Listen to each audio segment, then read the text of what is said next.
as we did previously, we'll start with our Windsor lemon, put it in a separate dish.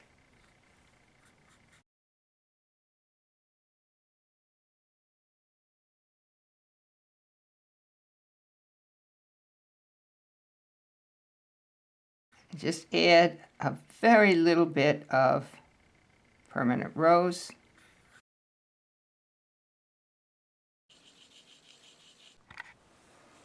So now I'm ready to use my Windsor lemon and permanent rose, and I've diluted it so that I would have a 10% mix. I've painted what's going to be my full saturation, and from the looks of it, I'm probably going to need to put a couple more layers on here. So let's do our 10% and see what we got. It looks to me like we could probably add another layer of color, but right now I'm going to leave it like this, and then we'll glaze over another layer to bring it up to the 10%.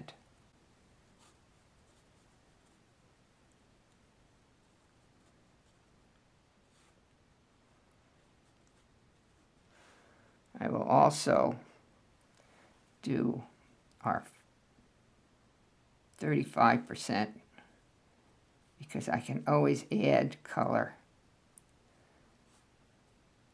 as we're going along. Make sure you don't leave any puddles on your square, and lift any extra pigment. It's that extra pigment on that surface that will create the cauliflowering. Okay, now I'm going to take my 100% here, put a little in another tray, add a little water, and see what I get in terms of change in saturation. Okay.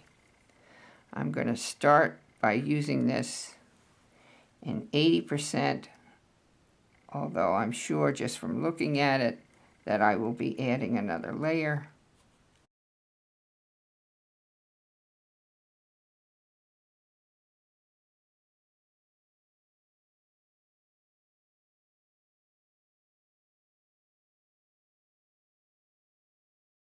And you can see here where the saturation is a little stronger. You can see I've got a puddle. Dry off our brush to take moisture out and then pick up that extra.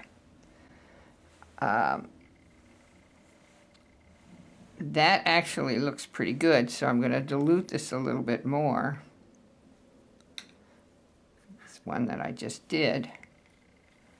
And let's see what we get here. If it's too dark, no, it's not too dark. This will also need, just from looking at it, we'll need to have a glazing layer, but I won't use this particular concentration. I'll use the 10% concentration.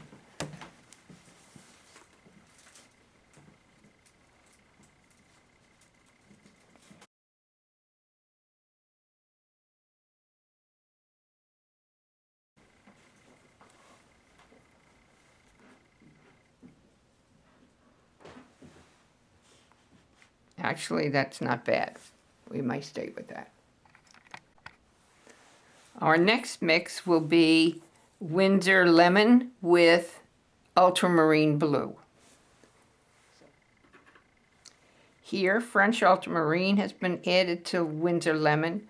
Now I'm going to finish off this particular block for Windsor lemon.